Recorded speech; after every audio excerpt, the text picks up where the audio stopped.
Venezuela en Cuba, el doctor Ali Rodríguez.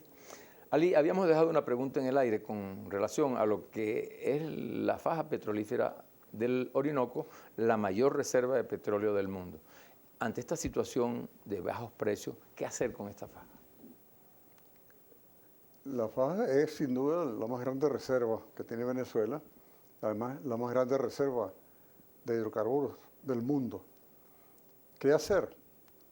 Lo que se ha venido haciendo y desarrollarlo aún más, porque por tratarse de un crudo que llaman extra pesado, de muy alta densidad, pues tiene que ser sometido a un conjunto de procesos, lo que llaman los mejoradores, que son inversiones bastante elevadas. En mis tiempos eran de entre 5 y 6 mil millones de dólares, ahora puede ser un poco más elevada. Pero también la otra fórmula es la de mezclar ese crudo con crudo más liviano, de manera que se genere una mezcla que se coloca en el mercado. Más comercial, pues. Sí, es Ahora, comercial. con relación a eso, Ali, aquí hubo un boom de la euroemulsión y que lo teníamos que ligar era con agua. Y luego, bueno, hubo una estigmatización en relación a la euroemulsión. ¿Por qué no se siguió con la euroemulsión, que son costos más bajos de producción?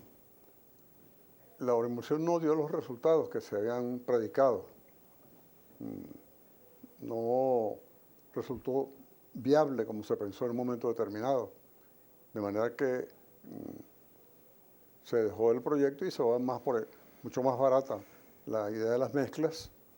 Es más, incluso se puede importar petróleo liviano para mezclar. Sí, porque se importa petróleo y nafta, ¿no? Para ligarlo al extra pesado para poderlo exportar. Pero antes Sí. La nafta se utiliza fundamentalmente para poderlo transportar por oleoductos y luego se separa en los mejoradores. Se saca la nafta y el crudo pesado se somete a los procesos estos de mejoramiento hasta llegar a un crudo de 16 grados, 16, incluso puede ser, se ha llevado incluso hasta 40 grados, en una alta calidad, pues.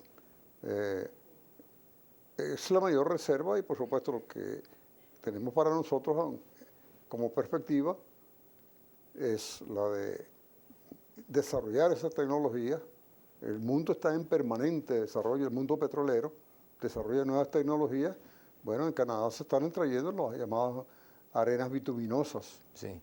Y de allí se extrae petróleo.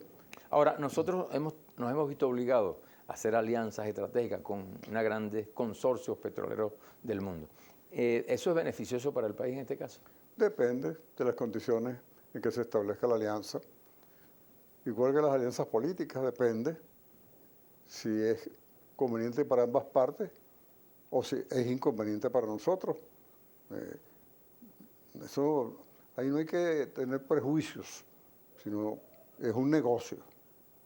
Es un negocio visto, por supuesto, con sentido nacional. Entonces, ahí está una gigantesca reserva de petróleo. Hay tecnologías en el mundo. No podemos negarnos a las asociaciones, siempre que sean convenientes, al interés nacional.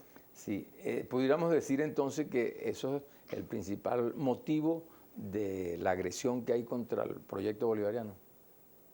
Por la primera reserva petrolera del mundo. Hay muchas causas. Eso obviamente que tiene un peso importante, pero creo que el mayor problema que se presenta para el imperialismo es el ejemplo de Venezuela.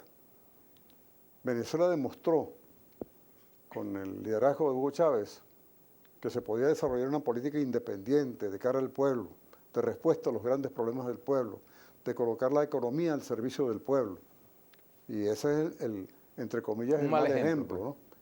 Por supuesto que entonces había que acabar con ese mal ejemplo para evitar la influencia que sin duda ha tenido en el resto del continente. Ali, en muchas oportunidades se ha debatido aquí en Venezuela el precio de la gasolina. Tenemos el contrabando de extracción. El exministro Ramírez dijo en una oportunidad que se nos escapaban cerca de 150.000 barriles diarios de gasolina. ¿Cómo resolver ese problema que gravita tanto en la economía nacional? Hay dos mecanismos. Eso ocurre precisamente porque el bajísimo precio de la gasolina en Venezuela Es decir, a estas alturas, el Estado está pagando, y más concretamente PDVSA, está pagando el público para que queme gasolina. Es un absurdo total y absoluto. Es un tema que venimos discutiendo desde hace ya 15 años internamente. Tú se lo planteaste al presidente Chávez, ¿no? Sí, sí. Comenzando la gestión, yo planteé que teníamos que comenzar un ajuste progresivo del precio de la gasolina, porque ese precio es más un estímulo. Nosotros estamos, no sé cómo está la cifra ahora, pero debemos estar por encima de los 650.000 barriles de consumo en el mercado interno. Venezuela es el segundo gran mercado de destino del petróleo venezolano por el consumo exagerado de gasolina. Mira, aquí una persona para ir a comprar pan a 2 cuadras se va en el carro. Es ya una cultura. Es absurdo. Totalmente absurdo. Sobre todo es una cosa dispendiosa, ¿no? Lo difícil de eso. Exacto.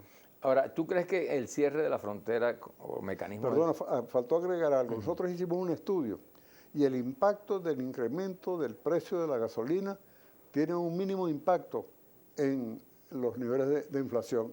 Eso hay que tomarlo en cuenta. Ese estudio está en PDVSA.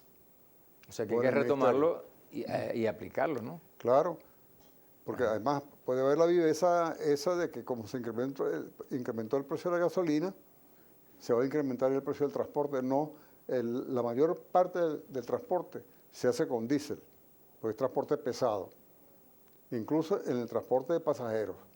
Y si hay todavía consumo de gasolina para transporte pesado y transporte de gasolina, hay que imponer que se vaya a diésel. ¿O gas? O gas, sí, no, para el transporte pesado el gas no es rentable. De mucho uso, sí. Claro.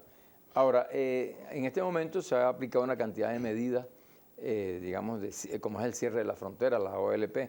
¿Tú crees que eso puedan ser medidas efectivas a largo plazo para resolver el problema de este contrabando de extracción, por ejemplo?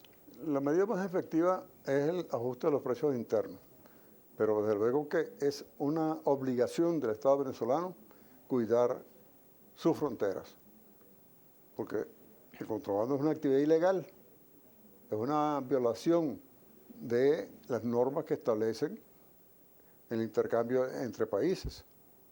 De manera que Venezuela, el Estado venezolano tiene que tener presencia en la frontera, en su frontera. Sin embargo, ha habido, como sabes, algunas respuestas violentas o airadas, pues, por parte del gobierno de Colombia, con el presidente Santos. ¿Cómo consideras tú esa situación en este momento? El presidente Santos está metido en un problema serio, porque él tiene que resolver el problema de su población, de ese excedente de pobres que tiene Colombia. Entonces, su declaración fue muy triste, porque estaba reconociendo que él no podía resolver el problema y que Venezuela era la que estaba obligada a resolver el problema de su población. Ali, vamos a escuchar unas preguntas que te va a hacer la internacionalista Giovanna De Michel. Embajador, usted fue canciller de la República entre los años 2004 y 2006. Ya para ese momento, el entonces presidente Hugo Chávez Frías había autorizado al gobierno de la República Cooperativa de Guyana para que entregara concesiones de exploración en el Esequibo.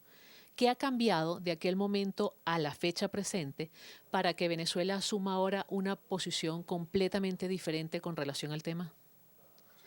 Embajador, ¿considera usted que el restablecimiento de relaciones diplomáticas entre Cuba y Estados Unidos pudiera afectar nuestras relaciones con La Habana? Ya escuchaste las preguntas de Giovanna, nos las respondes en el próximo segmento. Ya regresamos.